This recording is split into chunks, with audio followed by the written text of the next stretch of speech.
And da-da-da, we're live on the not a podcast show with your host Sean Ongley. I'm that said host, and today we have a special guest. The third, we are mounting the trifecta of the Aquarian Anarchy podcast, also from the Men of Order, also from the Hotep movement at large. Today's special guest is Hotep Nebuchadnezzar, also known as Chad. How you doing, Chad?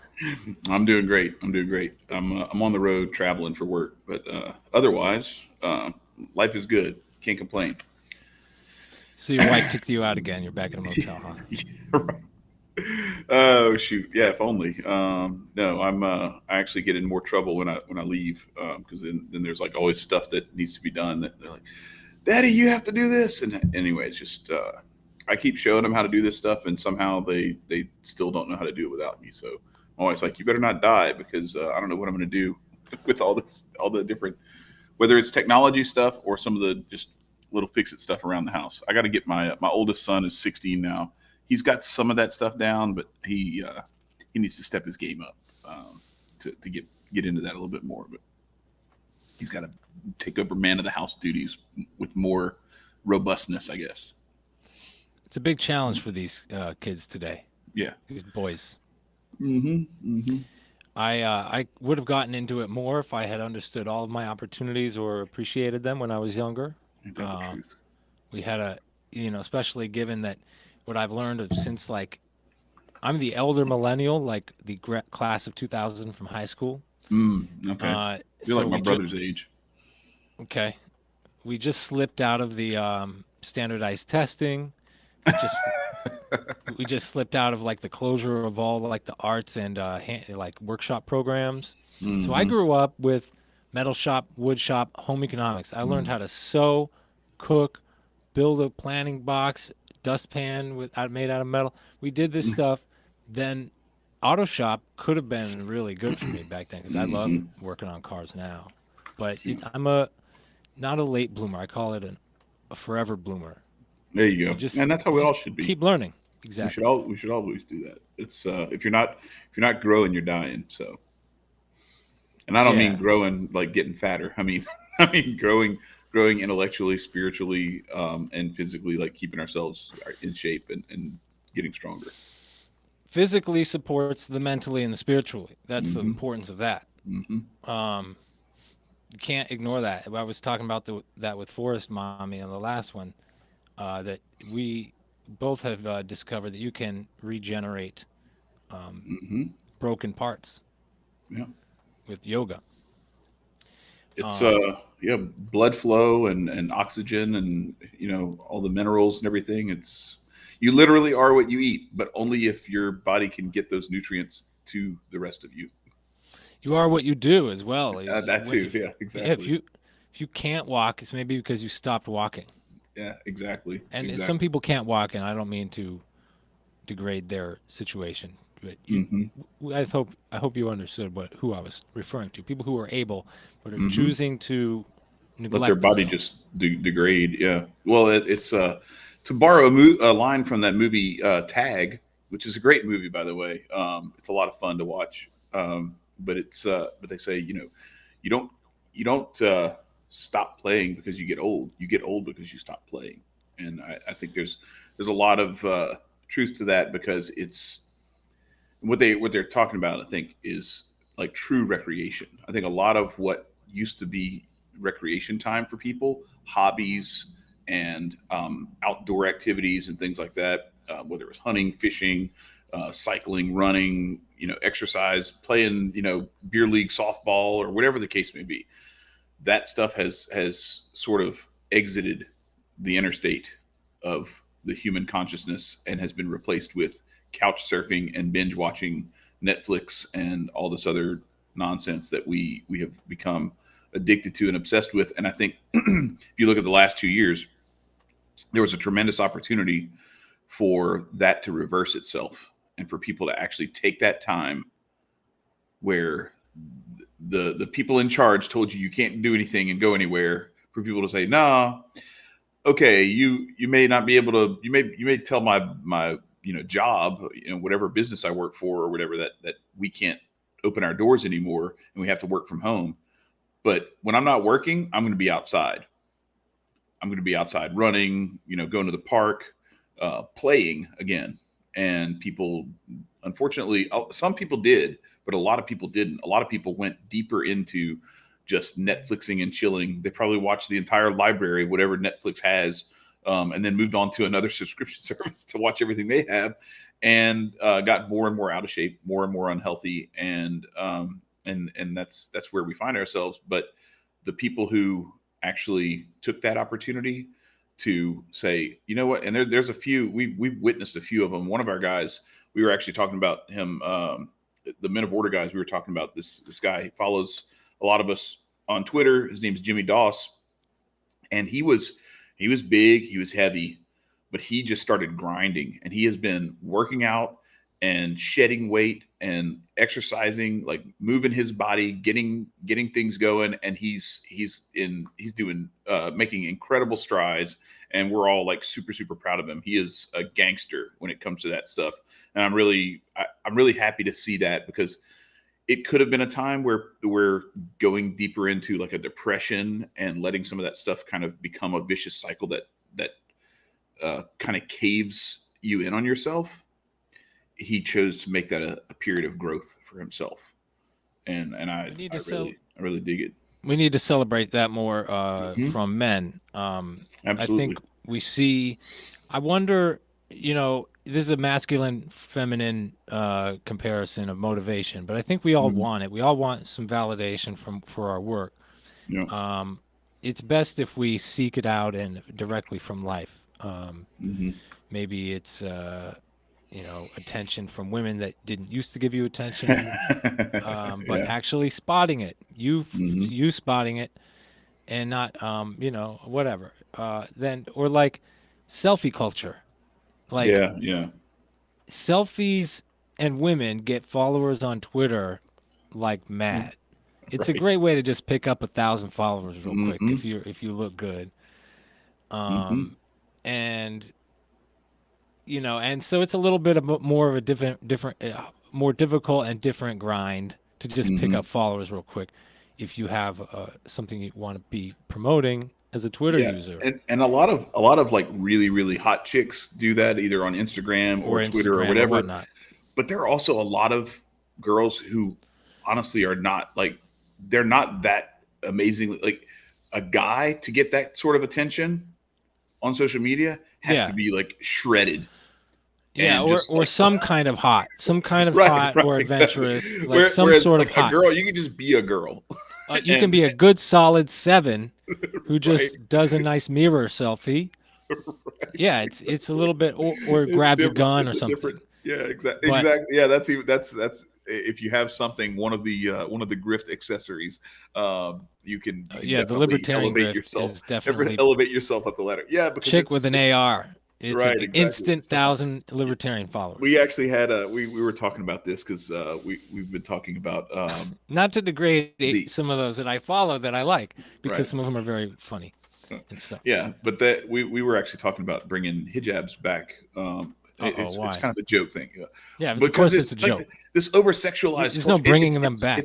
It's part of a joke. It's partly a joke, but there's some truth to it. Like, we were actually talking about like Princess Leia, and like look at what she was wearing in the first Star Wars and everything, and there's I a whole different understand. energy, where she was basically wearing. I mean, she had the whole, like, she was fully covered, like head and Or everything. Ghostbusters. But we are, what's that, What about Ghostbusters? Ghostbusters? I don't Oh, know. there's another one that sexualized children. The You talking about with Sigourney Weaver, like Yes, that one? Okay. Yeah. Well, no. So I'm just talking about like the overall, the just how our culture has become so hypersexualized yeah. that it's Well, gotten it's to a the good point. time when that started to happen. Yeah. Yeah, yeah. But well, I think it started like in the '60s and '70s with the Oh, like sexual revolution and all that stuff too. absolutely. But It's hard to ever spot when it ever starts. mhm. All you know is that it comes and goes over time. It didn't start in the '50s. It started after that, and it didn't start Yeah. in the '80s. It started before that. So I would, somewhere in And that then there's like '60s, '70s spurts. era. Yeah, exactly. It definitely has. It takes some leaps. Like it had to But get to a point to get even to like through the 50s, things had to nudge just a little bit to get to Yeah, that point yeah, in the no, for 60s sure. where it was Hmm. just naked bathing at Woodstock, Hmm. Yeah, exactly. Yeah, which well, is, but there was nothing wrong with that, there was by that the quantum way. leap though, I think, and it was right around, I think, that Vietnam War era with the protests and all that stuff, and we're seeing something similar where like this last couple of years we saw like another quantum leap forward with some of this stuff where you're seeing people get deplatformed, getting doxxed, and all sorts of other stuff just for pointing out some of the weird stuff that used to not be okay, and now it's totally, now you are the one who's in trouble if you point out that maybe we shouldn't be hypersexualizing content in front of toddlers and kindergartners and first graders, and we should just be letting them learn like arithmetic and how to read and that sort of stuff instead of all this other stuff that never was like it wasn't part of the Yeah. it wasn't part of the Well, conversation. okay. That's All right. that's the sort of stuff that Chad, stayed at home between you Chad, and I your need to parents. reel you in. I need to reel Yeah, you yeah. in. Let's reel it in. Let's You're reel it you're in. you're totally like you're just out adrift in the realm of how you think about these things, and I appreciate it. But I What need to started get with the hijab context. talk, and I was going to say we had a picture of this girl. She had two ARs. Yeah, She's holding. Well, I don't know. It was just two guns. Anyway, two, you know, large rifles. I can't tell what they are from the picture, but she's yeah, got a hit, and it was just like that was the picture that made everybody's jaw drop. Because that's it was right. like, wow, that's That's really right. that's I really forgot. attractive because it brings it back. So I that forgot was we were talking about the hijab chicks. yeah, that's how we got to that. Was if you just have a gun, it's a great accessory for whatever attire you're wearing. That there is some of that going on in the Middle East. Some Mm-hmm. things that it's not what we all think it is out there. But okay, sorry, Chad. I didn't mean to put No it worries. in any slightly disrespectful way. But we do need to reel it in Okay. because I Yeah. think I need to give context to anybody that might actually be coming at this video. Is it who you are, where you come from, and how your thinking is? Um, you're would you consider you're part of the Hotep movement, and I Mm-hmm. tend to not call that conservative, but it is definitely mixed in with the right wing. I Mm-hmm. tend to think it's like not quite that simple, but that's how politics are these days. It's divide and conquer. So if you can just throw Hotep into the alt right, it helps maybe Yeah. you It know. become everything becomes hyperbolic at a All certain right. point. I would say that they So are let me wait, hold on. conservative in a way. Oh yeah, go ahead. Go ahead. All right, go ahead. Okay. Yeah. Now the title of this is Finding God Through Right. Anarchy. Through anarchy. Right. So you are also part of the Anarchy podcast, Aquarian Anarchy, Mm-hmm. and you come at it through a Catholic perspective. Correct. Well, I mean, I Yeah, came at it. I came at it from just like an anarchist perspective, and then we started talking about spirituality stuff. And I was like, and then naturally. Marcus being from the vast, I don't know, like he's so studied in so many different cultures and so many different faiths and like faith traditions and mysticism approaches and all these different things that, Yeah. and he practices voodoo. And same with And similar with the Nico. Nico's right, right. And so it was like to have the two of them, especially Marcus, because Marcus, like Nico, is kind of. I think when he started off talking about it, it was more of like, I don't really believe in this stuff. I know there's a God, and I'm not sure what it is, but like there's a lot of this stuff that's right. and pointing out like the real like either hypocrisy or some of the silliness that every different religion kind of has Comes that it with comes with religion. and really I've found I think it's more it comes from the people who misunderstand even their own faith than it does from the actual faith itself. Like I I'm would sure there's say it stuff as a comes Buddhist that you would inherently say, in. I would say inherently it comes from the power.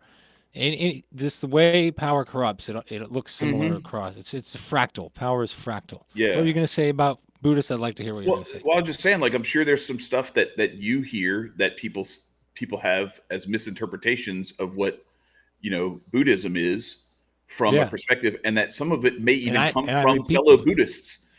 You know what I'm Yeah, saying? Like, and that's what I get too. I have like fellow Catholics who I'm like, man, that's not what that means. Why are you saying that? But yeah. there But are people who don't even who's know what the the Immaculate true Conception arbiter of is. it? Yeah, there are people who don't even know what the Immaculate Conception is. There are tons of people the world over, a lot of them, if not most of them, Catholic, who think that the Immaculate Conception is Jesus's conception, and that's not it at all. Yeah. The, Mary was the one who was immaculately conceived, and so anyway, it's a What? whole Okay, yeah. Well, let's yeah. The yeah. Immaculate Conception is Mary is born without original sin, or is conceived without original sin, so that way she is a spotless vessel to carry uh, Jesus to the world. So somebody did have sex with Mary. That's not what immaculate conception means. Immaculate So who? conception has nothing to do with not having sex. That is a virgin birth. Immaculate Okay, is conception Jesus is a being virgin birth? conceived.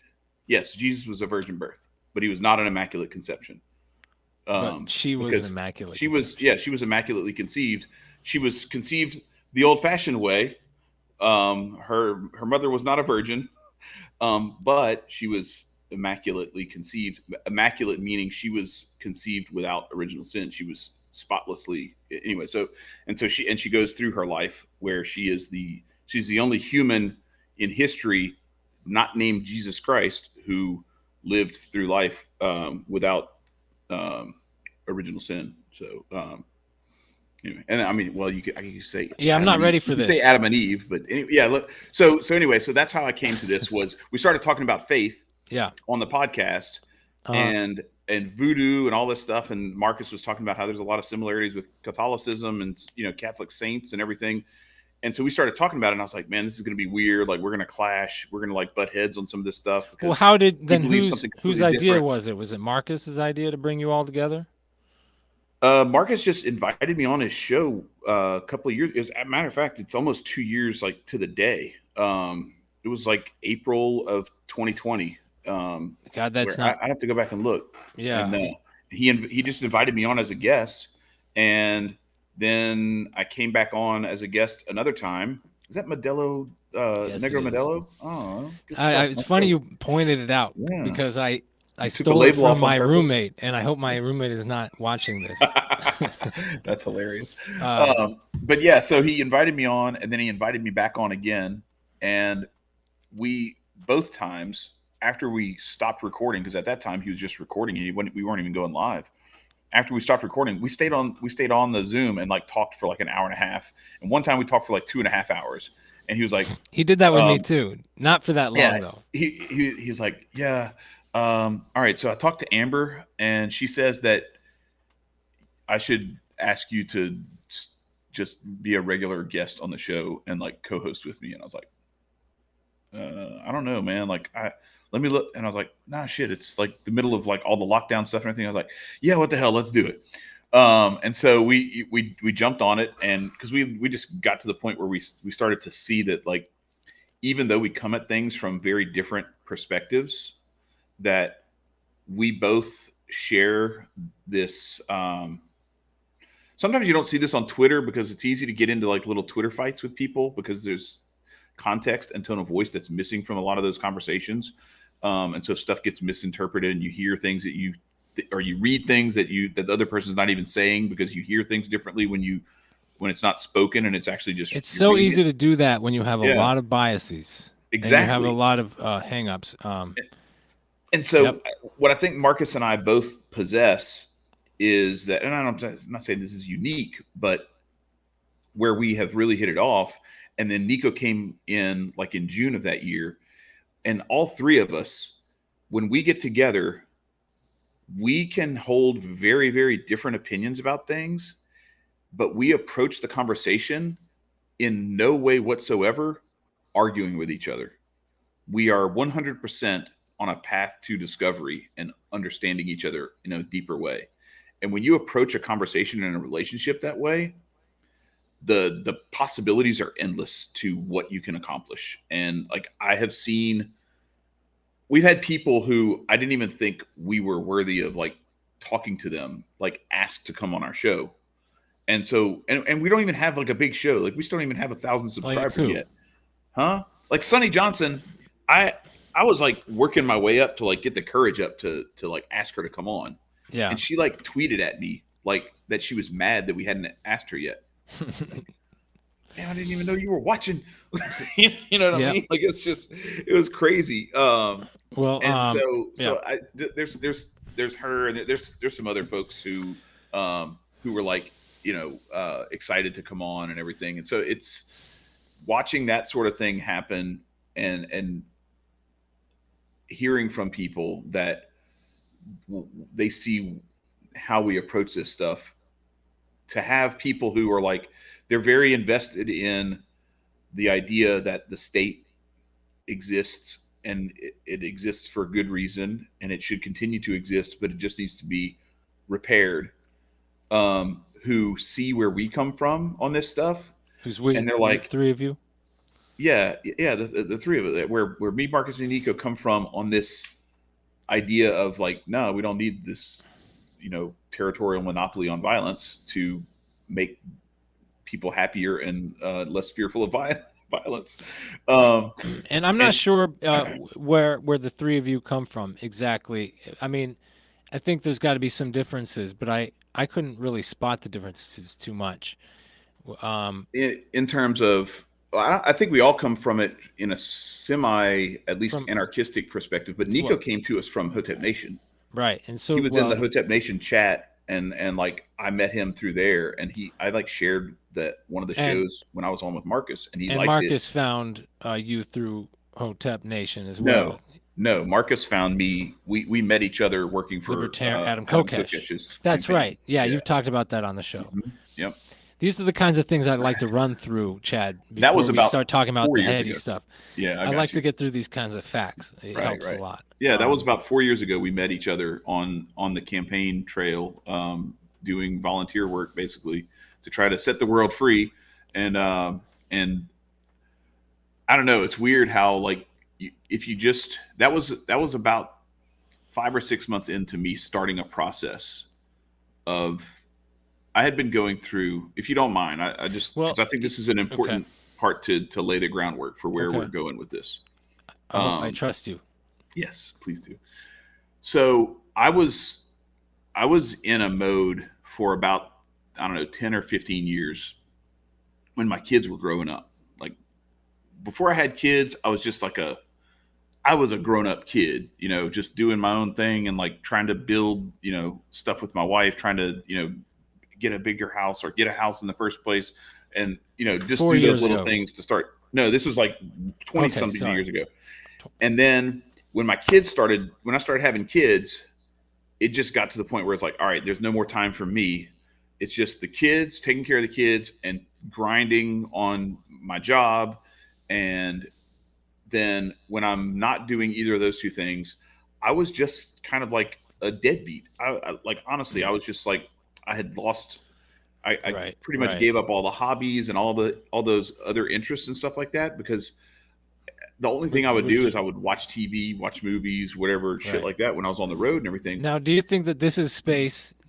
Let me interject a little bit with you because I Hmm. think, do you think this is space a lot of men fall into and get Yeah, trapped into right here? yeah. Because Hmm. I think it's smart. I appreciate the man who sacrifices their toys. Like Hmm. I recently saw my parents bought a car, a Lemon. I can't believe they bought this thing, but it was full of toys. But he was a Okay. father, and it made me The think of car like was who. full of toys. Well, just like he installed Oh, it had a screens and bunch he of, did it all yeah. like in a Okay, bad yeah. way with his Souped own up. hands, and I was just thinking, how much He time did pimped he his own spend? ride. He just screwed it up. But like, how much time did this man Hmm. spend on this when he needed to be looking after his kids or something? You know what I mean? Mm-hmm. And so I respect it. It made me think that I don't know why that car microcosm made me think of just Hmm. like men who remain obsessed with their. And I'm not a father yet, and I could easily be one of those guys because I want to continue doing like you, podcasting or Hmm. music. I want to keep doing all that stuff. But anyway, I want you to continue So your yeah, story. so But well, and so I want you to continue but just doing those building yeah, things that you're doing, because that would be my advice. right, As Cyprian exactly. Vin Armani So you described to us. sacrifice it, but you have to fill it with something. You have to be continue to be a Hmm. leader and be inspiring somehow. Well, what I would have done if I could go back and talk to myself in, say, 2006, 7, 8, somewhere in that time frame. if I could have gone back and talked to myself, I would tell myself, hey, this when you're watching Arrow or whatever, or The Flash, or whatever movie on your Apple TV that you travel with, all those different things, like um okay, maybe watch like an episode, and then instead of just vegging out for hours until you fall asleep at 1 or 2 o'clock in the morning, and then you get up with bags under your eyes and you go to work and you grind and you toil, and then you're exhausted and you don't really have anything left in your tank when you come back home. And how At much least is if you're going to do drinking that, involved spend with that. this, or what, or whatever? I wasn't. No, there wasn't a lot of drink. I mean, Not for you, I but for drank a a lot little. of other fathers Oh yeah, can yeah, yeah. dissolve But into don't get me that. wrong. Like I'm not. It's not like I don't drink at all or anything like that. And I would from time to time, but it wasn't like that wasn't a heavy part of it. It was more of like just I was getting drunk off of the just laying in the bed, because it like yeah. Yeah, If I showed you around this hotel room, there's a bed, there's this chair, there's this table, and there's a TV. right. That's it. There ain't shit else to do. And then you spend 4 hours driving in the car and all this stuff. So, um, what Shout I was out to getting to is, viewers. We got two yeah, people exactly, right, watching. If you got want to yeah, say anything, drop a line. yeah, for sure, Make a for chat sure, happen.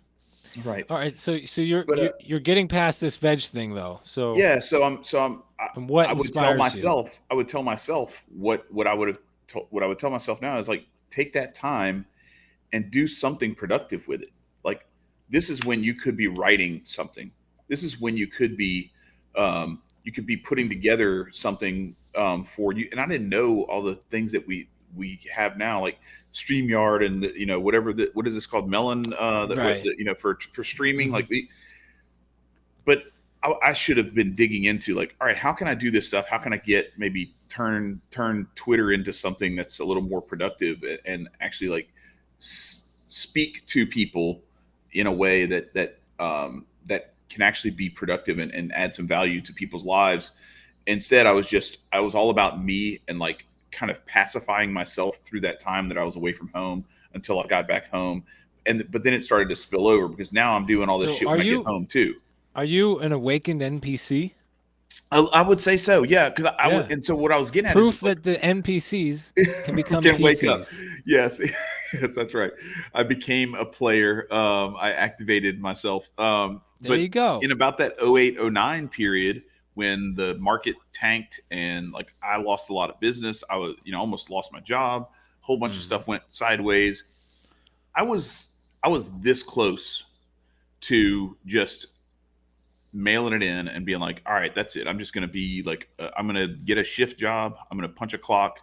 I don't want to have to think about stuff away from work anymore. I don't want to stress out about sales or any of this other stuff. Hey man, I just want to consume, go out, do my right, job, come back, consume, go right. back, do my job. And it was, that was where I was. And Now, by the luckily, way, I decided not to do that. Anyway, those go who ahead. have those jobs, it's not to condemn the job. It's to condemn No. the the idea that you want neither responsibility in your career nor at Hmm. home.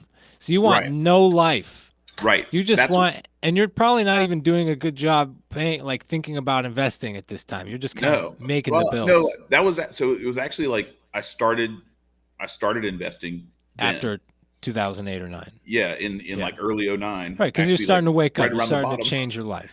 Yeah, right around the bottom of the Oh, market, I started perfect. You investing, which invested? was great. Yeah, which Nice. was Good job. great timing. Yep. And Hope then that led to something yes, it for you. did. And then I started to and I did some stuff with my work where I just kind of like swung for the fences on a few things, and it paid off, went well, and things prospered coming out of that. But then I was still, even then, You with had that that. Okay, so prosperity, you almost checked out. But I you were like, almost let me checked just out. try I one or two stayed more things. exactly. I stayed in the game a little bit, but then I was still in that. I was still in the game of I was doing my job better and I was being a dad better, but there was still that time when I was on the road that I was still just vegging out and I was just passing that time. I was depressed. I was like, I was instead of just being sad with myself, I was watching TV to kind of Pause. pass the time. Yeah. Can I pause? All right. Hmm. So, what were you? What is your spiritual state of mind here? Are you going to church? Are you going to church on Yeah, Sundays? we were going to church every Sunday, but Okay. Now, is it this was that was pretty much it.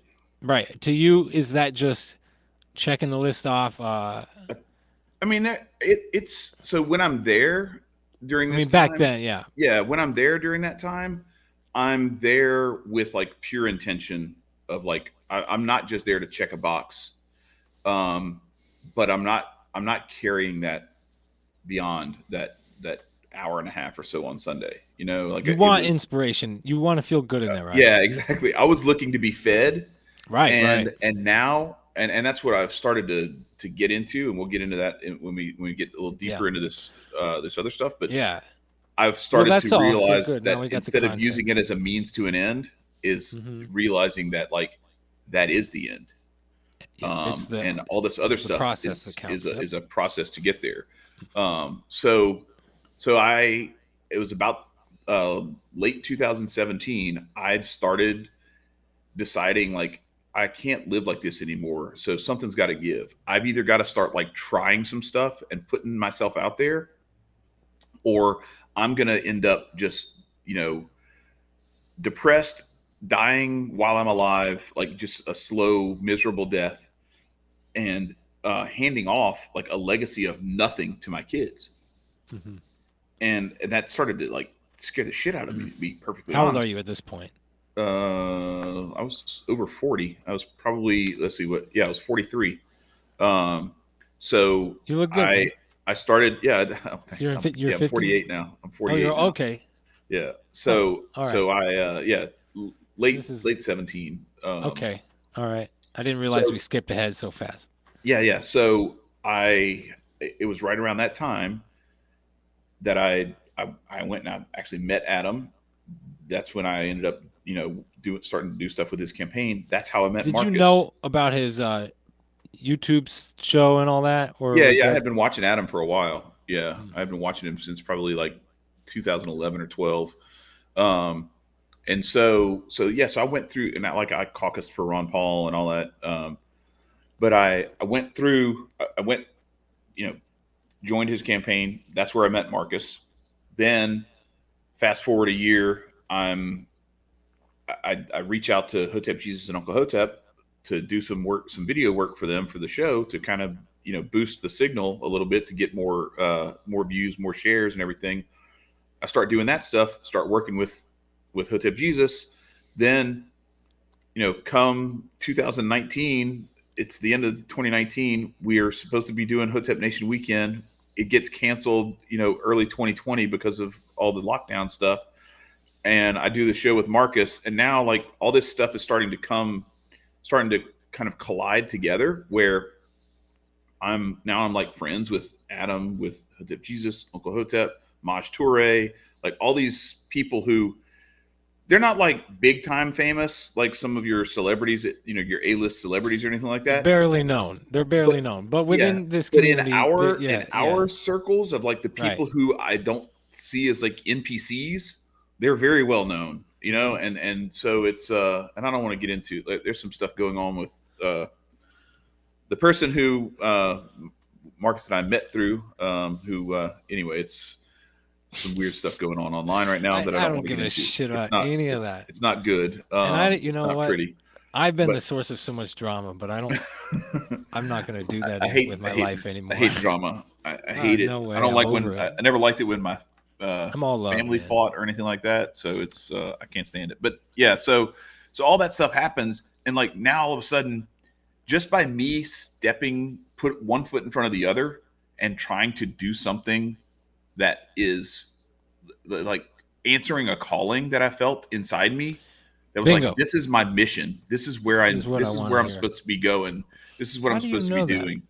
What is that? What is this? Is it sound? Do you hear it? Do you feel it? Do you Yeah, I do mean, you? I think it's the Because I've been. voice. It's the Hmm. voice in your head that is like, or that impulse that like that makes you want that. I don't know. It's like a desire to do something that we often choke off because we're either afraid, and a lot of it is um, we we are intimidated by the fact that we might actually be worthy of whatever it is. The task.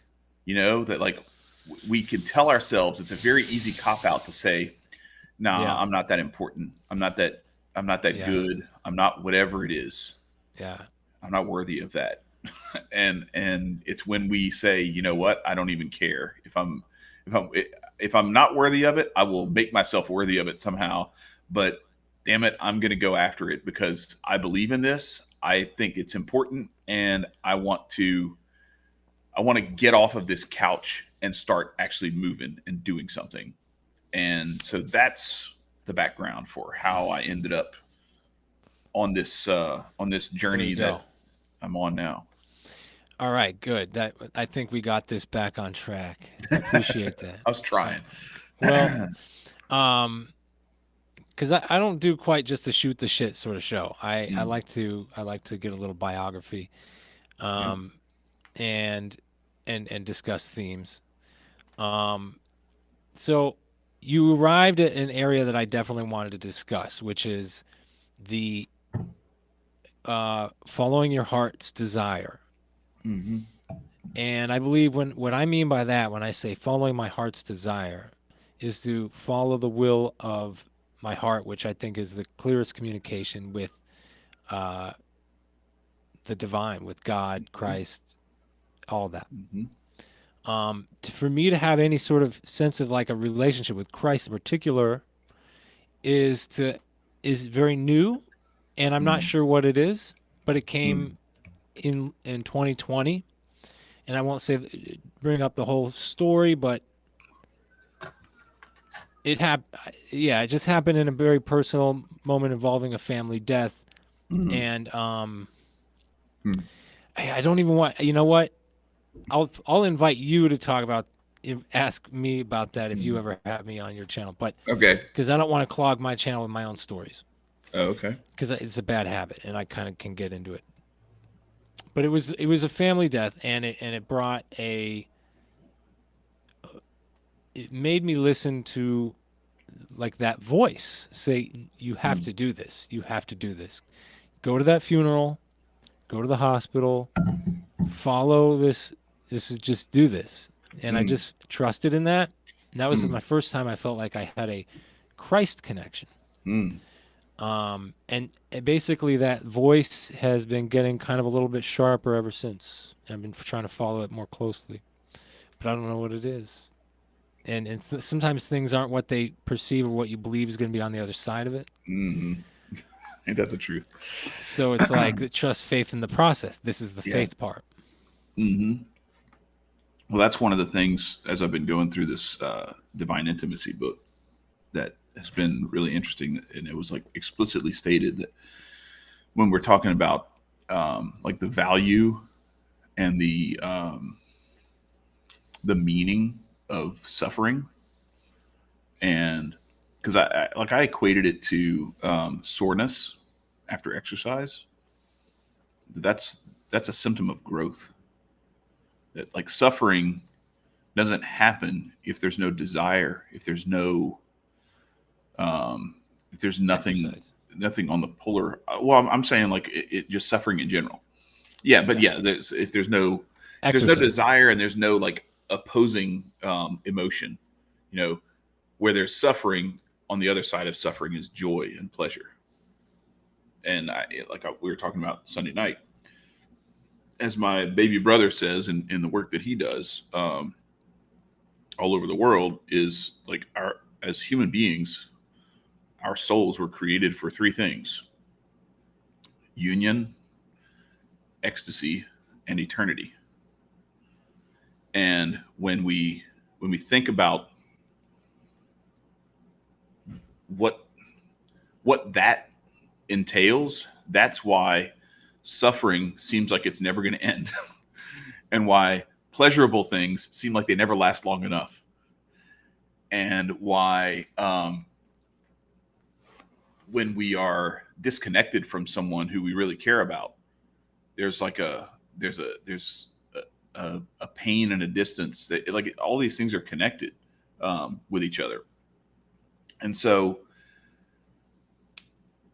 the idea of like the meaning behind suffering, it lends itself to like what you were talking about, where like you didn't ask for this, you didn't set out on this odyssey necessarily intentionally, but something was placed in front of you and you were asked to follow it, and you answered that call.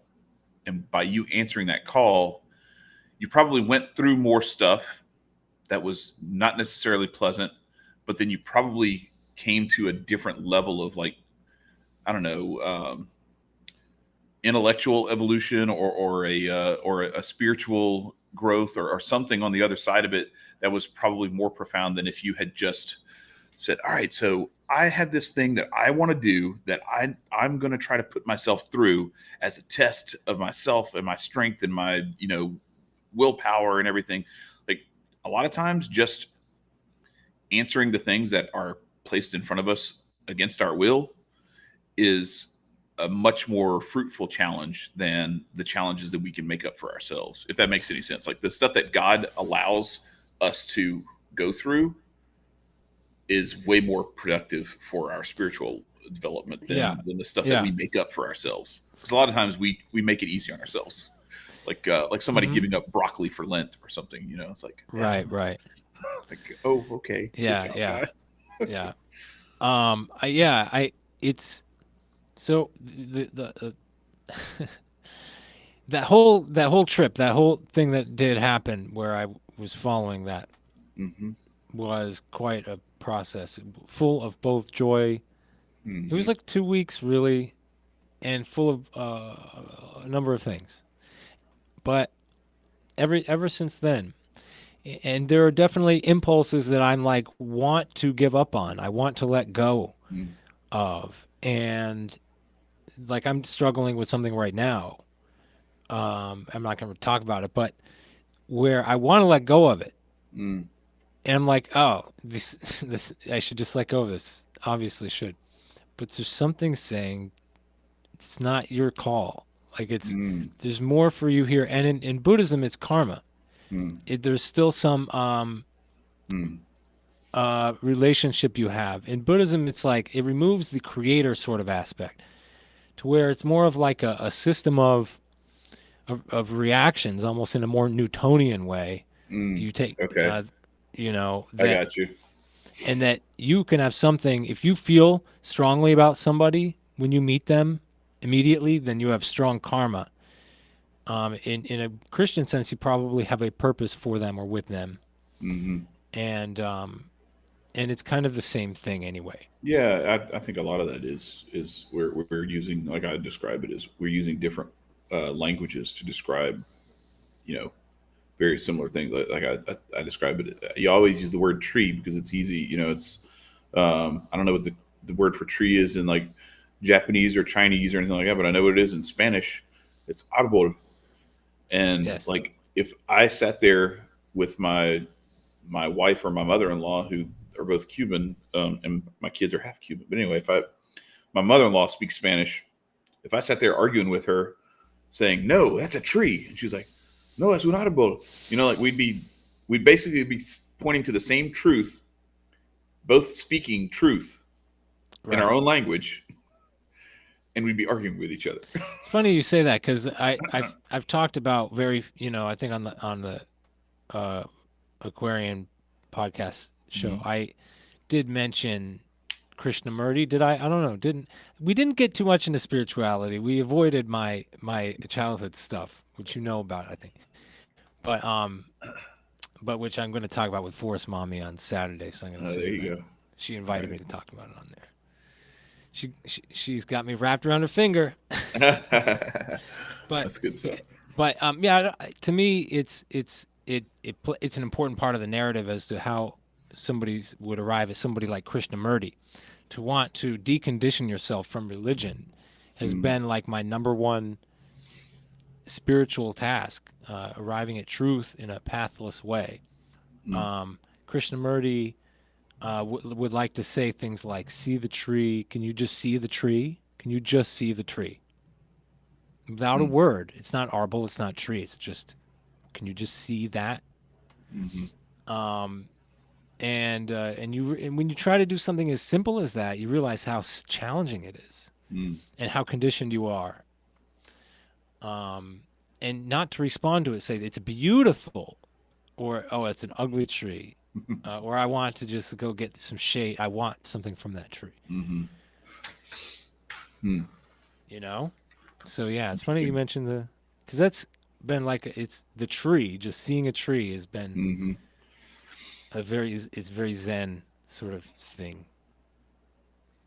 Yeah, That there's like a lot of that where like I think our own different attachments and I don't know, for lack of a better term, baggage that we bring into whatever it is can a lot of times be obstacles to uh, our yeah our true understanding and development in the way that we need to be. And that's why I said, like, it's funny when I started this whole thing off, it was almost 5 months ago. I think I'm on day 142 in that book. Um, I'm going to be perfectly honest. Like, we had Cyprian, aka Vin Armani of the past.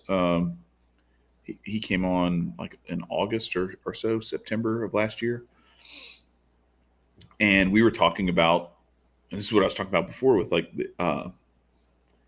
going out the hero's journey. Like I just wanted him to come on to talk about like patterns and cycles and like the hero's journey and like narratives and story and all that sort of stuff, so we could kind of actually, arrogant and full of hubris as I was, I I had it in my head that what we were going to talk about was how we could like author victory in like this messed up situation that we've all been thrust into, in a gradual sense and for a long time, but really accelerated over the last couple of years. And it has evolved because like at first, like he said, like the hero's journey, the whole point of it is like someone goes out, they go through something, there's like a death and a rebirth, and they come back a different person. But when they come back, there's always a boon. There's always something that they bring back with them. And it's like with the Hobbit, it's Bilbo in the ring, and he has like other things. He's got his his mithril uh,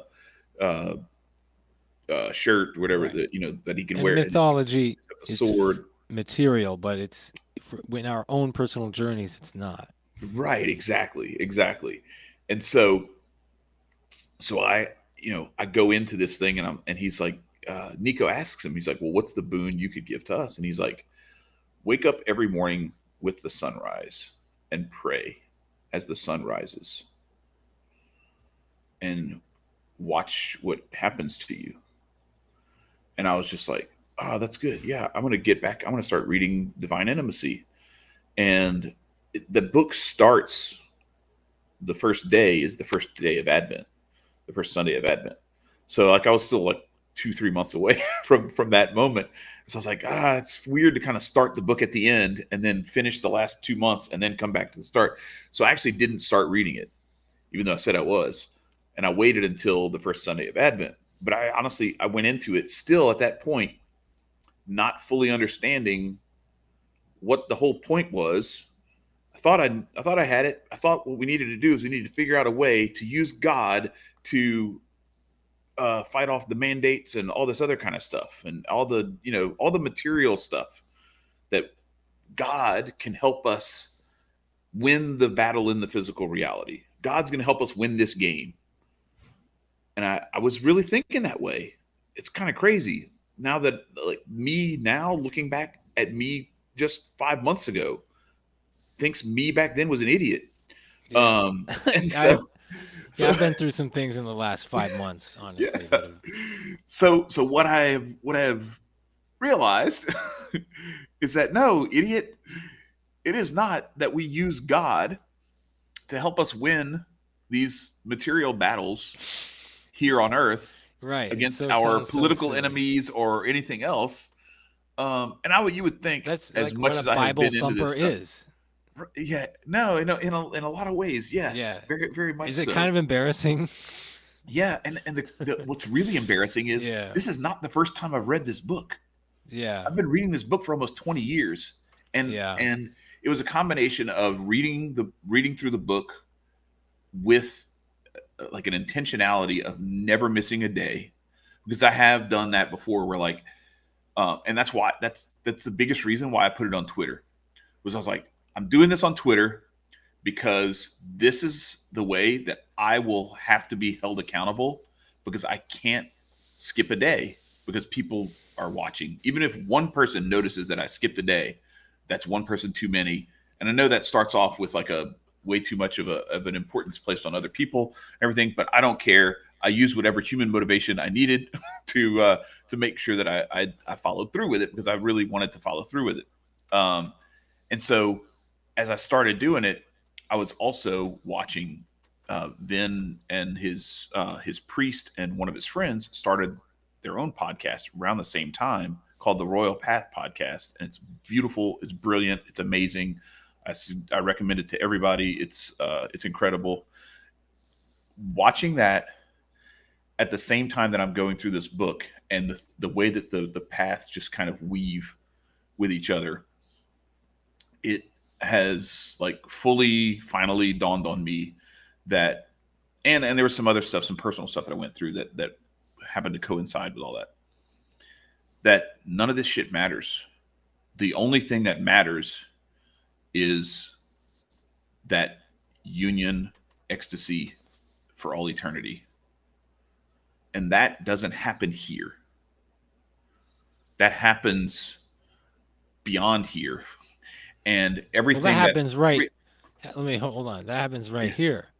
Yes, Right here. exactly. And you can live like that every day. Mm-hmm. You can live like that.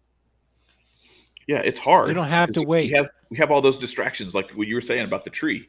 You know, we have all those things like, I want to get under the tree. I want to, I want to use the tree for shade, or I want to, cut a branch for the tree and light a fire, or whatever, or I want to It's describe the take tree. yeah.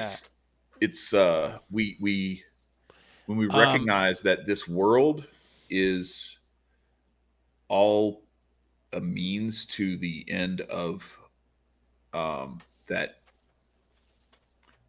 union with God, with the divine, whatever, however you describe your creator or your supernatural power.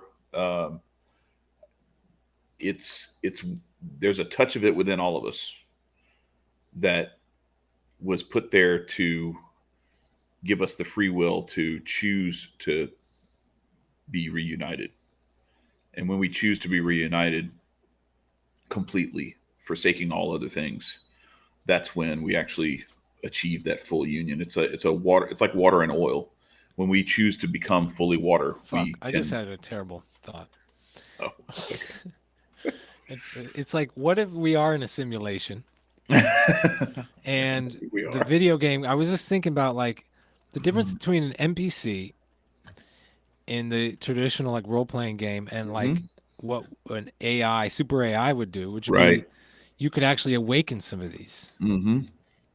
and these characters. And because I think it's very disturbing that we have this, especially so much in the liberty community, such like a willingness to call people um, NPC, because to Hmm. me it implies that they're not human and that they're not really awake at all. Hmm. Hmm. And by many definitions, I was not conscious some time ago, but if I had a thread going, so we have to be understanding of people and where they're coming from all the time. Yes. Number one, so that we can see their humanity, Yes. but also then assume that it's possible for them to wake up because you want to be able to wake Hmm. up. You don't know you're not awake. You think Hmm. that you're the player. Hmm. What if you're not the player you thought you were? Right. And as you develop and grow, like I was saying, like me 5 months ago thought me 5 months ago had it, not all, but had a lot of Figured it out. figured out. Figured it out. Yeah. I mean, I didn't think I had all of it figured out. That's why I was But still you thought trying you to. had the That's why I was still strategy, the trying to go. winning But strategy. I I'm thought gonna I I'm gonna thought persuade I was God onto it. You know. amongst so my family member Hmm. was I'm doing everything I can not to tell this story, was Catholic. So, and I ended up talking to the priest, and his um, and I liked this. He said uh, he's an unusual priest to me. He just handed a note, said, "Here's what prayer is," and he handed it over like a secret, Mm. and it just said praise and thanks. Mm. Mm-hmm. And I completely agree with that. Mm-hmm. I never felt right asking for anything. It never ever feels right at all. Mm-hmm. Well, here's what feels right: gratitude and blessings, Mm-hmm. and not blessings of like I don't know, like assumed outcomes. There's not even such a thing as an outcome. Outcomes are an illusion based on your attachment to a specific moment in time. Hmm. You're really just isolating a reaction, hoping it's going to stick, and that there's no further reactions. There's going to be more reactions. Just out until something is completely dead, but really nothing's ever dead. It just leads to another outcome, another outcome, another outcome. So Mm. Can I I'm just like, yeah, can I push back on what you said about yeah, go not for it. asking for I'm, anything? Because yeah, I'm kind I of agree. I'm the one adrift. I Yeah. went adrift No, it's fine. It's fine. at It's this no. point. This is good. I actually I think these types of conversations kind of need to be like we're sitting at the bar and we're just kind of chopping it up, or we're sitting That's why I smoking always have a beer s'mores on. at the fireside or whatever at a Hmm. campfire or something. Right. Um, it's and I know you don't want to just shoot the shit, but it's I think in a certain way when we're exploring We are these exploring. We're on a concepts, theme. We're on a theme. yeah. Hmm. But I want to push back with that idea of not asking for anything. I do agree that asking for outcomes is quite silly. Yeah. Um, Yep. and I also have to admit that I have definitely done that. But because and the thing is too, even Christ in the Garden of Gethsemane does it. He says, "Father, if it be your will, let this cup pass from me, but not your will, but my will be. I mean, not my will, but your will be done." So he finishes it with that. It's like, look, that's his humanity. His humanity is in agony, like so much so that he's like his capillaries are bursting and he's sweating blood, and he really like is feeling the entire weight of all of the sin and anguish and everything and that torment, um, all on his body at one time, and his humanity cries out for mercy, but his divinity remembers to say, but not my will, but your will be done. The pushback that I'll give though is that I think we can ask for things, but we have to be careful what we ask for. What I want to try to be better at asking for is wisdom, discernment, patience, virtues. Yep. Lord, give me virtue. Give me Strength. the virtue that I seek. Hmm. Give me the virtue that I need to be an instrument of your love, of your mercy, of your compassion in the world, and of peace. And then the last thing I'll ask for is instructions. Like give me give me some clarity. Give me tell me where I need to go. And what a lot of people I think this goes back to what we were talking about earlier. Sometimes I think where we can shy away from our calling is that it's often very simple, very, very simple. It's just really, really hard. And that's, I think, what um, makes it difficult The is hard part. that Oh, idea go. that like Sorry. because I heard it described one time. They said the only reason that we're not all saints, right? Like what you're saying, living that eternal union of ecstasy right now is because we don't really want to be. We are choosing these other things, these other distractions, these other attachments Choosing instead out of confusion. out of confusion. Exactly, Yeah. exactly. We are very easily tempted and very easily misled to think that this is the thing when it's actually taking you Yes. away from the thing. Yes. I think okay. So the few things. One thing is, I wouldn't even ask for that, Chad. To be honest with you, because the answer is so immediate. If you Mm-hmm. when you're listening, it's that you don't need me to give you anything. You Yeah, are that, and you yeah. already have it. You already have the What you're instructions. missing Yeah, right now is right. faith. So have Mm, faith, yeah. and it's a very fast Mm-hmm. communication. It's just like boom, Mm-hmm. faith. Okay, all right. I guess I'm Mm-hmm. just gonna keep crying. So let yourself cry, Mm, or let yourself shake if that's what you're fear and trembling. If that's you know what I mean. mm, Let yourself go through that because the only thing you can do is understand it, mm, and that's why to me Buddha is the great teacher because it really that teaching and that practice is the fastest route in my experience to being able to handle those existential moments mm, and and come back to faith faster. But see, I've been living in my head. mm. Nobody's path and who gets there when it's uncertain. Yeah. It's just like all I know is that I needed the Buddhist teachings to get me to Christ. Mm, mm-hmm. And now there's I'm living my heart's desire. I'm learning to live my heart's desire and follow the path of living through my heart to in the glory of God, right? Mm, mm-hmm. So the heart is the thing that's difficult that you observed. The heart is the hard part.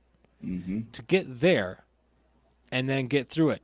Now, I'm not going to lie. There's all kinds of ways to get to it, and something that's been helpful to push me through it over the edge. And I went years and years, and I part of the lesson that I was telling about with the family death was Mm-hmm. I because I hadn't been getting any mushrooms in my life for a long time, Mm, and I realized I needed to get to a certain space without mushrooms or without psychedelics. mm, Now, since then, they've been trickling in, and very lately, there's been a lot more. And then lately, at the same time, I've been having these really strong breakthroughs, living through my heart. And interesting. so I wanted to ask you, Chad, what's your relationship to psychedelics?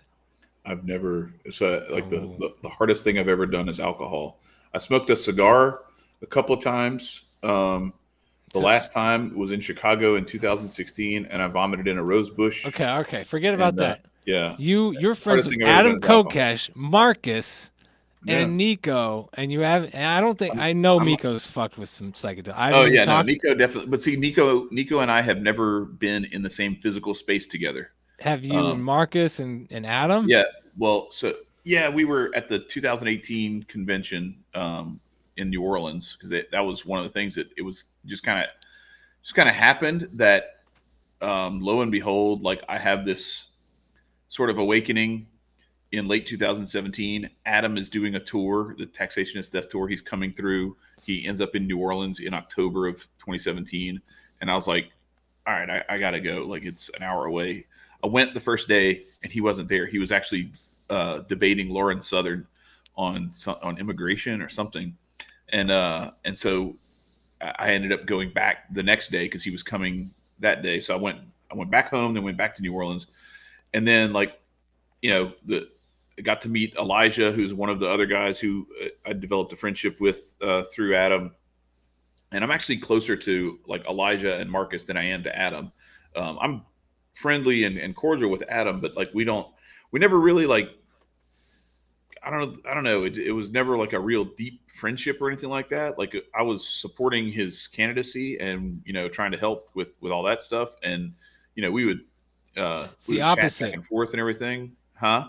My introduction to him is the opposite. I didn't realize just how well known and Oh, really? how That's big he funny. was. Uh, But then just went and hung out, and okay, that's I did cool. sadly did not get to do mushrooms, but we've been talking about Yeah, it.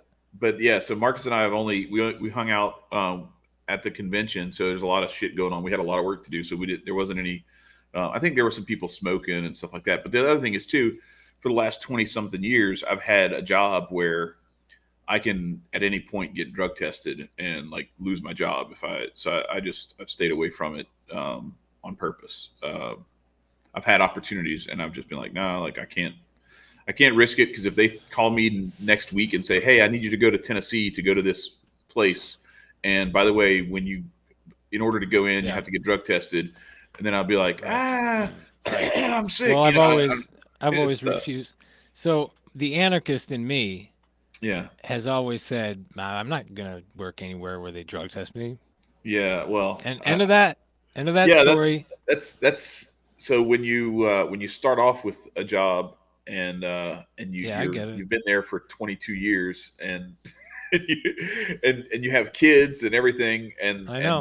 and this other stuff starts to come because I never was really interested in that stuff until after I was already deep in this job and deep into being a dad and everything. So it was kind of is one of those things where, and I was actually telling somebody about this, like some of this stuff I'm I'm you call me a hypocrite, call me whatever you want, but there's some of this stuff that I am like actively opposed to, but I'm also like not in a position to civil disobey my way out of it or anything like that because it basically puts my wife and kids out on the street, you know, and I can't. Yeah, I know. So I mean, and that's back to the royal path. That's the yeah, it's you know knowing that like certain things are wrong that and that you should stand up to fight injustice, and then also recognizing that sometimes you have to endure a little injustice yourself because there will be much harsher consequences if you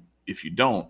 I'm not suggesting selling out or anything like that, but I'm like, nah, I've never tried weed or any of this other stuff before. So what is so important about me trying it now that I have to like completely abandon my family and all, you know what I mean? So well, like wait. I don't think that's how it. I come I, at it. yeah, I think that I'm gonna just push back a little and suggest that That's fine. you might be making up excuses. When it comes to weed, you're gonna be tested. I understand that, but when it comes to things like other things, you might be able to try these things. I'm only bringing it up because I wanted to know because I just had a Yeah, feeling yeah. that you've never tried psychedelics. I No, I listen to definitely you haven't. talk, and I listen to you get to the edge of these ideas, and I go, "Oh, I wish mushrooms would get involved with that thought right now." Like, I just feel Yeah. like you were like, somebody told me that when I was young before I Mm. tried mushrooms, and he's just like, "Ah, I see Like you just I'm like right on the Neo, edge not of being able to jump off the building because I'm too afraid of falling. some." I don't know. I'm not going to put it that way. That may be how you feel sometimes, and I definitely feel that way a lot of Yeah. the times, most of the Well, I mean, time. we human beings But we I, limit ourselves a lot just by our perception of reality. hmm So yeah. yeah, I do think that I'm just gonna call it. I think that in the appropriately administered dose and setting, you could have an extremely your brain, your heart, your soul. It seems like it seems I just think it's right in this place where it wants that, and it would be good. And it might be wrong. So I would hate to be the guy that leads you right into psychosis. Yeah, well, and that's the other thing too, because I've heard different things about whether it's DMT, ayahuasca, you know, some of those things where like people, it's you have to be properly disposed before you do that because if Well, you you have don't such a know what you're religious getting into, foundation, you will be fine. It's just a mm, setting that needs to be mm, covered. curated, yeah, I And got at you. this point, I don't need the setting as much as I used to. Like I've been Mm. able to hold my chill, like city Oh, okay, party wow, environments. yeah, And I didn't used to do that. hmm. I used to Interesting. strictly limit it to the forest and spiritual vibes. And I'm not really trying to push that too much. Yeah, no, there may be a time we've talked about it. Marcus and Nico and I have talked about it. Like, they want to be there, you know, for my first pause Yeah. for my first psychedelic or some other type of experience or whatever. And I like to be I think perfectly you should. honest, I don't know that The it'll ever three of you happen. should do But it. Three of you should do it on Kokesh's property, and he should be the Jim Morrison of the situation. The oh, is three that of you are right? like the Doors, and then he's like the Jim Morrison of the Doors. But All I right. just because he's kind of like the thing that brought you guys together. Yeah, yeah. Totally is. Yeah, He's the guy definitely. that he's And one of these guys that's just blasting through life like a meteor, and he's mhm, dragging people in his wake and bringing them together. He's a yeah, powerful man. some of them are crashing together and burning in flames It behind happens. him. It happens. But it's anyway, that situation that's going on right now is I have not no pretty. idea what it is, and I don't care. Oh yeah, it's anyway. It's I try to I be don't want to get neutral. into it. Adam's still a friend. I still I want everything that's best for him, but uh, But he's going through something right now, and anyway, I don't want to get into it. But yeah, so not with Marcus though, right? no, Okay. no. Okay. Good. Me and Marcus and Nico are cool, Okay. and Good. I That's don't, all. there's nothing with us, and but it's just there's some other stuff going on. There's some drama Okay. that's Good. Let's stop it right there. I don't want. anyway. All It's right. So I'm not you. involved, and I'm trying not to be involved. That's why I didn't even want to say anything. But I anyway, Good. Good. So we're done with it. yeah. So the icing on the cake, or at least the point of finding God in anarchy, is finding God in anarchy. So what came first, God or anarchy? I In mean, your world, and in then my world, God came first because I mean, I've grew up Catholic and everything else, and I was like a rabid Republican. statist, because I was actually registered as a Democrat in Really, 1992, voted for Bill Clinton good in old the Southern 1992 Democrat. election, and yeah, and I didn't vote in 96 or 2000. And then 9/11 happened, and I hate myself for this, but I like had my my neocon on. You and I was Marcus just kind too. of I was just kind of searching for and it just look, man. I'll give you this. I'll give them this. They are really effective at when people aren't really, because the reality of the matter is this shit is so um, inconsequential in large part to all of us in our everyday lives. Like, how often do you really like run into somebody who works for the federal government or who like is like the president or even a congressperson? Like, never. This shit doesn't really land on us. It only lands on us in these like tangential and like very distant ways.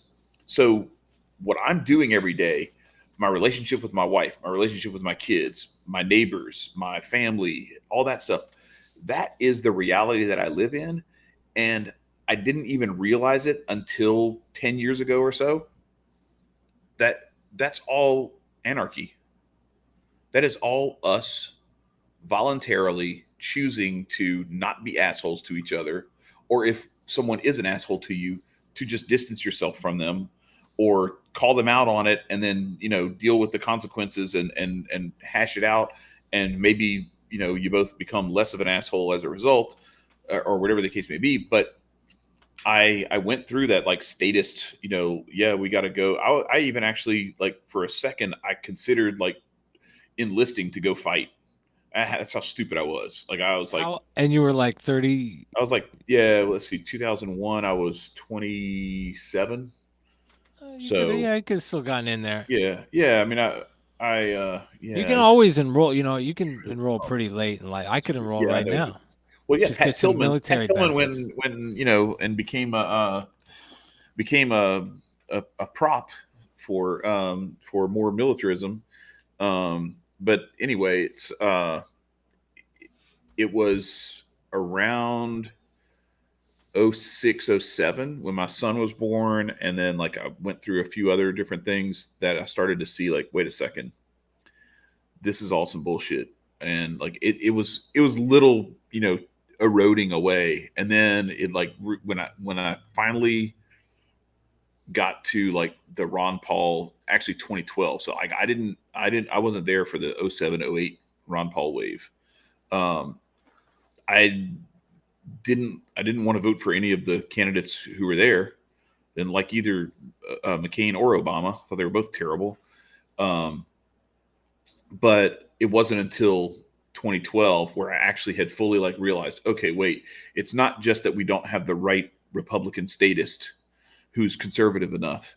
It's that this is all bullshit, and this guy actually has it figured out and knows what the hell like we need to do to um, get ourselves, pointing in the right direction.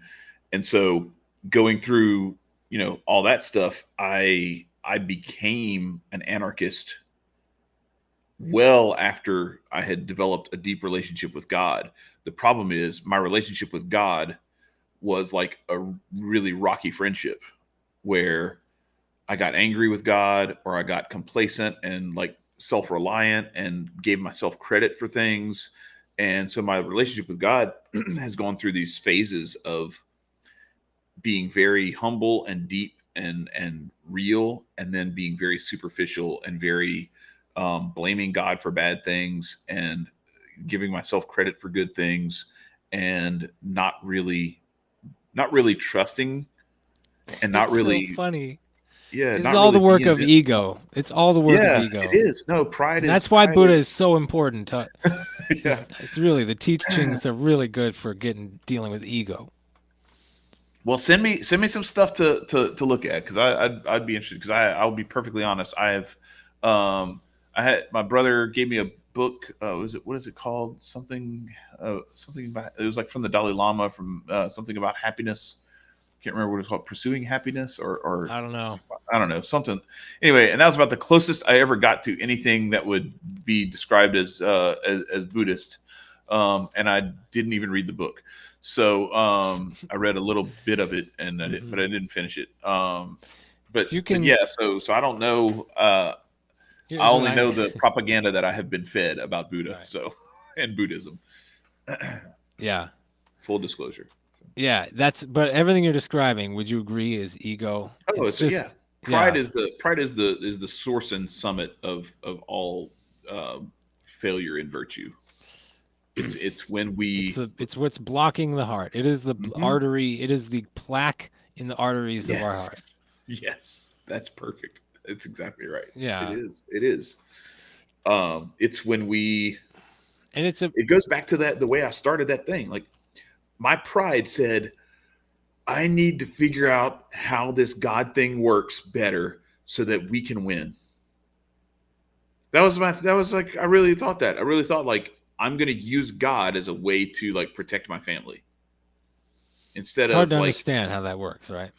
yeah, right. It's like no, like, God gave me this family so I could learn what it's like to be him in some ways, where you do everything for your kids and then they do shit that disappoints you and like is completely ungrateful, and you love them anyway, and you keep trying to win their heart. You know what I mean? Like, that I get a sense of like what God feels like when I'm a dick to him. You know, and then on the other side of it, my humility and my just kind of like stepping back and denying myself and not letting my pride get in the way, with my wife, with my kids, with my mom and dad, is my way of improving my relationship with God. It's all of these things are like, it's little ways for us to practice and grow in our ability to actually be in union, ecstasy for all eternity with God. Groovy. Yeah. Um there was one last thing that I Okay. feel like I have to bring up. Yeah. Um and it's reminded me of something that after after our show on Aquarian Anarchy, I Hmm. remember I said that I thought I heard an idea on your show, but it Okay. wasn't. It was a Bitcoin show that I heard this Mm. idea. But I get a lot of libertarian, different perspectives from a libertarian world on Bitcoin shows. Okay. Um, so this is a different one actually. Okay. So that was a minor correction from the from my appearance on your show, No worries. which I didn't even finish the correction because I didn't think about it till just now. Um, but this point was that I really liked was that he was an anarchist, libertarian anarchist that went through that and kind of arrived at a semi-status perspective, which is where Hmm. I've been, because I the point is that I guess the first point that I brought up that I said was on your show was that in the once you get through like the oh, here's what it was. I'm sorry, Chad. I'm It's sorry, all right. audience and everybody, but that for that rocky intro. But I just remembered the whole fucking segue. Okay. It goes that through the free market came government. That in the very raw beginning stages of free market, there are people, and I would agree from my anthropological understanding, what occurs is a surplus in goods and the surplus in goods, and the Mm, person who can dominate the land becomes basically the governor of that area. And it's just mm, through free market systems, the government is born and it evolves. mm. And so I believe that there's no way we're going to get around it. That's what I believe. And so and this is the perspective of somebody else on a Bitcoin show. And I followed the guy on Twitter. I just don't remember which guy at this point. But It's a lot like, of people. There's a lot of people saying a lot of yeah, similar things. dude, I So can't it's remember hard to keep Jack. track. Yeah. It's too much. I've been cutting I'm just back on glad you finally podcasts. remembered to have me on your show because I was getting my feelings hurt that first time. No, I'm just kidding. Yeah, right. No, I always thought of it, but I had definitely a conversation in mind with Marcus. But Mm, and then I found a conversation in mind with you, and I think we've mhm. successfully run through it.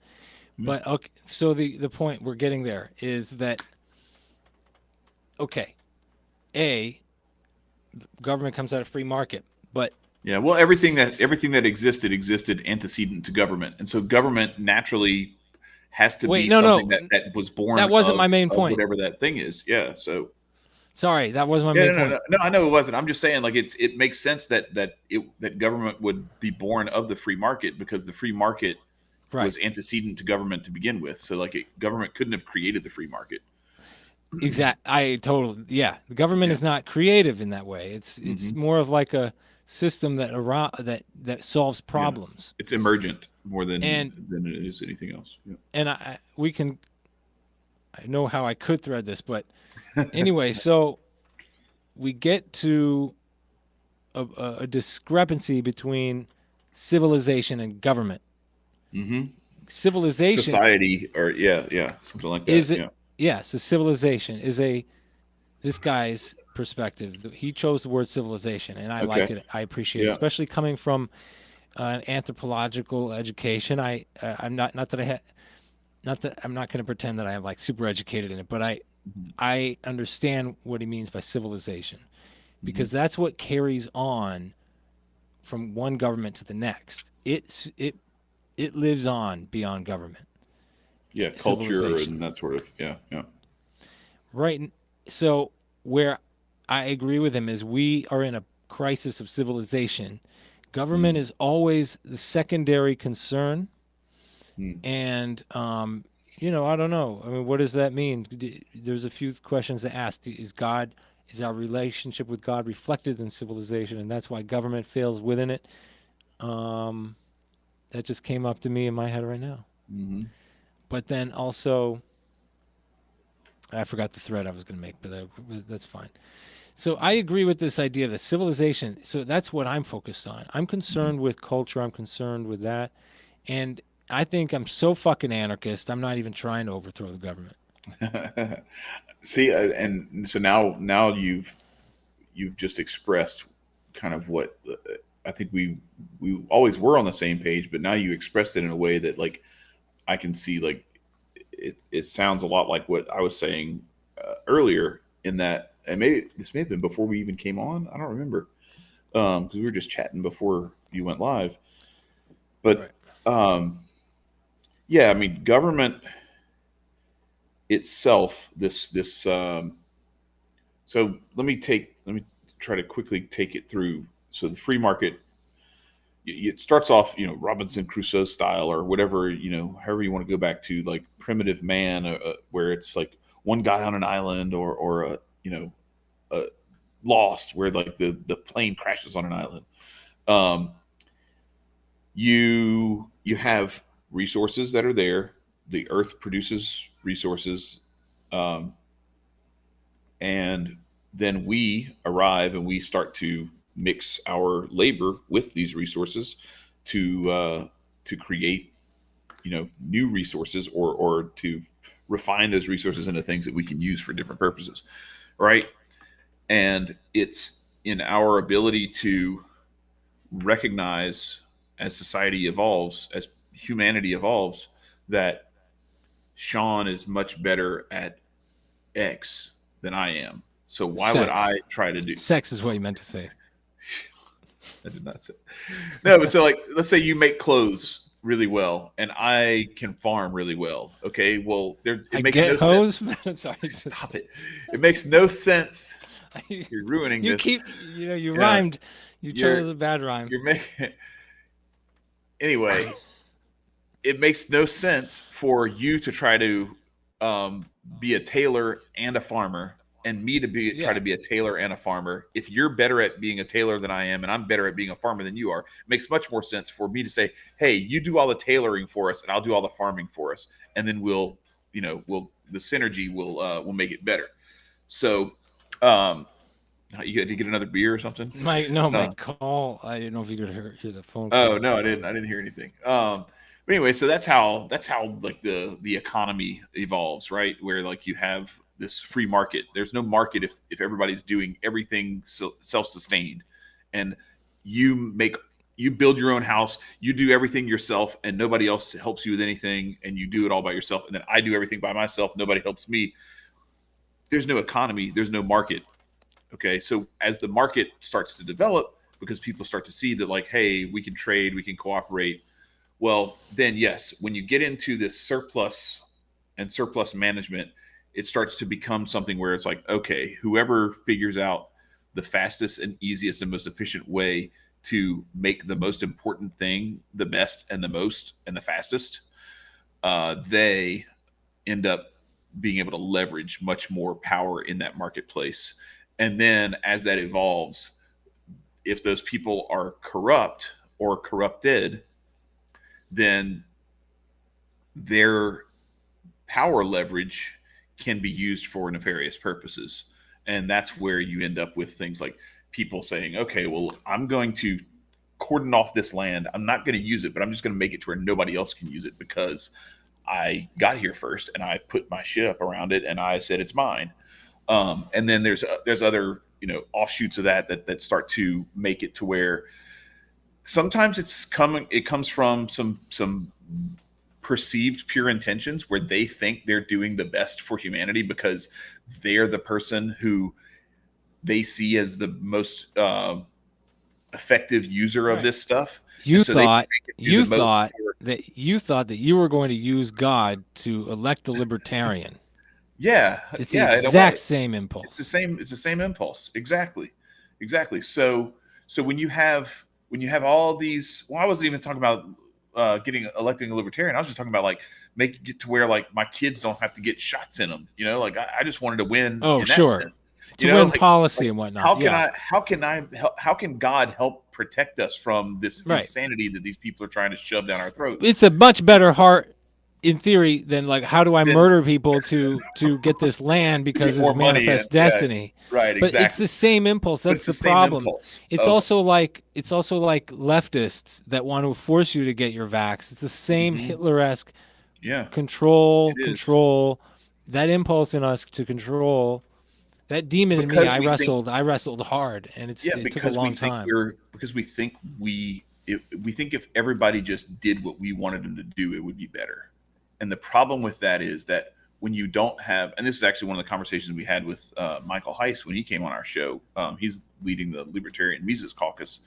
Is he was it's very important to him that they don't become what they're trying to fight against, because if you know what is the profit of man if he gains the whole world but loses his soul, that sort of thing, where like you don't want to live long enough to become the villain, better to die the hero. And so in a way, what humanity has tended to do is a combination of just pure greed and selfishness, and then possibly some path to hell paved with good intentions, where it's like, well, no, I'm doing this because if I don't do this, all these vagabonds are going to come in here, they're going to destroy it, and so I'm going to block it off to where they can't come and mess it up. And then that way one day the time is right, everybody will get to use it. Except the time is never right, and they just keep accruing more and more land and more resources, and they run the whole world. Well, so what I where I have landed with this is two things. And this is the biggest reason why we do our show.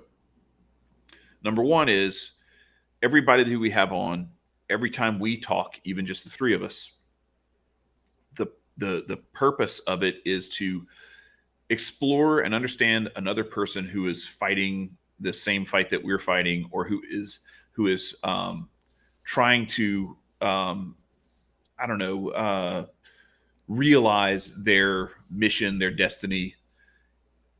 It comes back to like what solution. We don't want to just have a show where we complain about what's wrong with the world. We want to offer, either a way for you to help build yourself better, or help, provide for your family better, or help to protect yourself, defend yourself, and defend those around you better, or help other people better. Whatever the case may be, it's all about finding solutions to this stuff.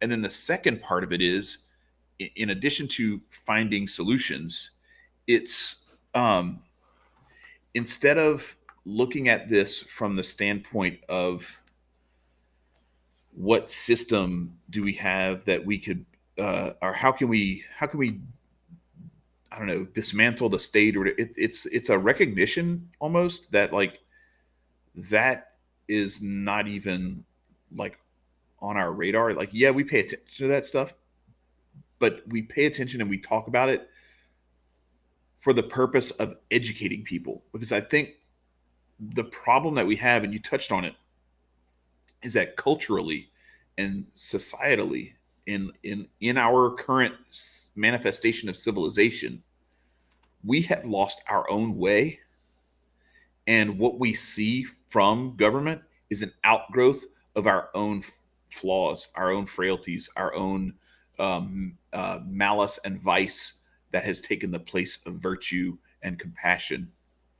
And if we can help people to become more solution oriented in their thinking, and less about just complaining and sitting on their hands, but more importantly, more compassionate and more virtuous, more virtuous along the way, then the outgrowth of all of us growing in virtue and compassion is government starts to reflect that virtue and compassion, and we start to transform it. Because there have been, you can I go back don't. and look. I could What? not agree more. Yeah, I you could can not go agree back more. throughout history, and there have been moments where there have been even monarchs who have not been that terrible, Right. I and yeah. and I it's a function, I think, of how the people were, the I virtues that they held exactly. dear and that they exercised and practiced. I'm. I want to close it right there. I'll just give you. I mean, I like to keep these around an hour, Yeah, like that's I fine. do. It's good because Yeah, we can always do another one, or I can yeah, do your show and right. um. But no, that was good because we brought it together. That's a very good point. Hmm. The microcosm in my world, and I try to tell this to the people here. I do the park cleanups. I think I talked about it. I do the park Mm. cleanups in my neighborhood because it's a beautiful park. There's a creek. It's a forest. It's a wildlife refuge, and it's right running right through the middle of the city. One of the six biggest city in the world has this kind of forest running through it. It's Mm. amazing. Hmm. Yet the people in the civilization in the community right here don't appreciate it. They throw Walk right things past down it. into the creek. They Hmm. dump, and Mm. and no matter how many times we volunteer and pull a ton of garbage out, literal ton of garbage out, we do that over and over and over. But until we handle the cultural problem in the community, Hmm. it's just us doing what actually should be covered under taxation. This shouldn't even be us doing it. This is hazardous work, should be covered by. If we're going to live in a city where you're taxed so you can have services like public parks, this should not be a community volunteer effort. Volunteer projects, you're right. Right. Yeah, because we're all working jobs to pay those taxes. Now, if this Hmm. was our park, our community, and we all lived in that volunteer sort of way, Hmm. which actually, by the way, since the structure of the park system does go back to like the 19th century. Yeah. The financing of it is kind of anarchistic, but it just ends up Uh-huh. coming from rich people. Mm. It sucks. It's a shitty. It's Philly is like grandfathered in systems from 300 Yeah. years Yeah. plus. Look, bro, we still have Napoleonic Code in Louisiana. Yeah, there you go. Like we're still living under the Louisiana Purchase Yeah, shit, you know. So like it's wild. it's wild down here too. Trust me. Government gets sillier over time, I think, and that is the problem with Hmm. it. But in Well, any yeah, because it case, ends up being like they end up having these duct taped on appendages to it. Some of the old artifacts are still there, but then they have all this, new shit just kind of like, I don't know, just patchworked onto it. So yeah, it becomes a monstrosity. It's almost like one of these women that has like way too much plastic surgery, and their like lips start looking all funky, and their eyebrows are crooked, and like they're, you know what I oh, it's mean? Like sad. It's sad. it's very sad. It's obvious, and that Yeah. goes for men too, not just Hmm. women. I've seen men Hmm. with these issues. Um, Yeah. I Don't do think that I stuff. also If you haven't done it already, don't do it. I'm gonna Let your tip a body hat. age naturally. I want to tip a hat to Hoteps on the way out because Hmm. along those lines, I think some of the solutions that Hoteps offer are actually good for handling that civilization level problem. Uh, Absolutely. at the individual level, you mind your business, take care of your business, and Hmm. keep your words short. And that means to me, you're going to get much closer to your heart, and you're going to stop getting in the arguments and the negativity and the bullshit. Hmm. Um, and that I don't consider myself a Hotep follower. I have no ambitions to be called a Hotep, That's fine. but I think that I've learned a lot from those guys just listening to Mhm. that show and listening to you guys, and so I Yeah, that's want to the other thing. offer You you a gotta have final fun too. thought right Yeah, you now gotta if have you fun got one. too. Yeah. Well, so I would just offer. First of all, uh, if I can, I'll plug our stuff. Plug. So Aquarian Anarchy, YouTube/Aquarian Anarchy, and then also Men of Order. It's we have a YouTube channel. It's YouTube/Men of Order, and that's where we do our sports show. We're going to be doing something here in a little bit. Me and Ant and Wasted Talent, and then also the menoforder.com website is we back to this idea of like solutions. The target of Men of Order is young men who need and are thirsty for some sort of guidance from other men who can help them to develop the skills that they need, develop the awareness and the wisdom and the knowledge that they need. We had two articles today. We had one that was like a workout, like an exercise, a 6 week workout regimen. It's right there, like free. You just go pull up the article and you can get it. You don't have to go pay somebody, $150 a month or whatever to have this thing. It's just there.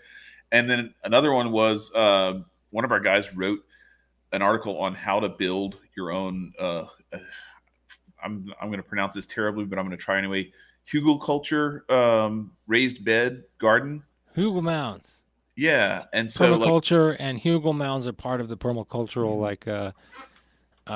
repertoire. We'll say. yeah, so this is what we're doing there, where we're trying to teach people how to get their body right, how to grow their own food, how to so that you're not so subjected to the nonsense that comes from Washington D.C. or your state house or your mayor's office or anything like that. But some of that, taking care of your own and taking care of yourself. So like mind, body, uh, your bank account, dating. We have all this stuff. A lot of cultural stuff. We have some tech stuff in there too. How to protect yourself, how to protect your privacy, and how to make sure that your stuff stays secure. We have all this stuff that we're approaching 500 articles. We've been at it for just a little over a year, and we have put out about an article and a half a day, and it's increasing. We've got some great writers who have joined recently, and we have a bunch of guys who've been there since day one. So it's a really good resource, and that's kind of where I have started to. move, a lot of my focus is on.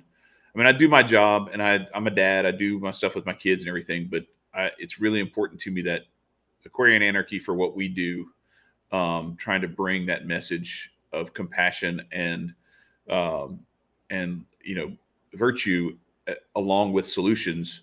But also, I think the same thing can be said for Men of Order, where I think we're really providing something that men need, because you look at a lot of the stuff that's out there.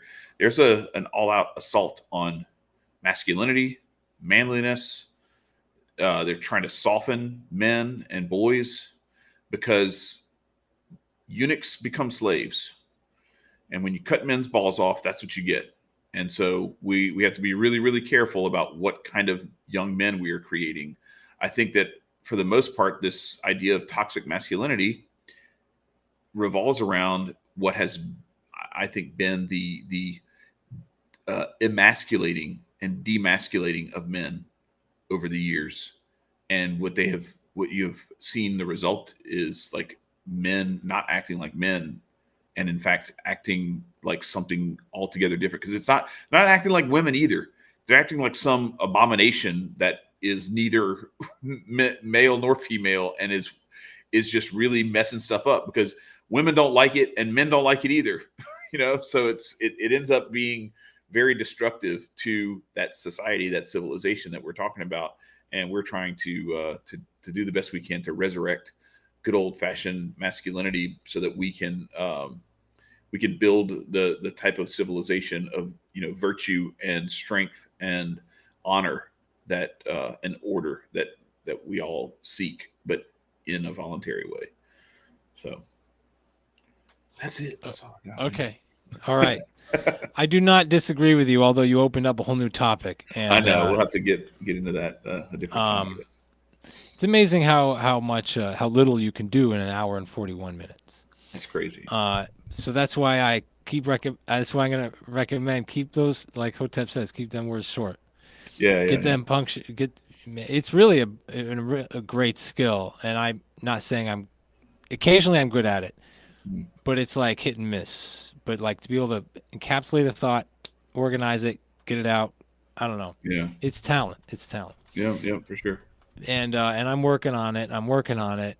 Mhm. And so here we are, 1 hour and 42 minutes. I would be happy to talk about masculinity. I think that I've been trying to go through bringing more masculinity to myself, truly, but then also understanding the balance, the Mhm. Mhm. femininity, and I feel completely masculine. And I think the main thing is that we are authentic to ourselves. I think as soon as we lose that authenticity, we're manipulated one way or the other.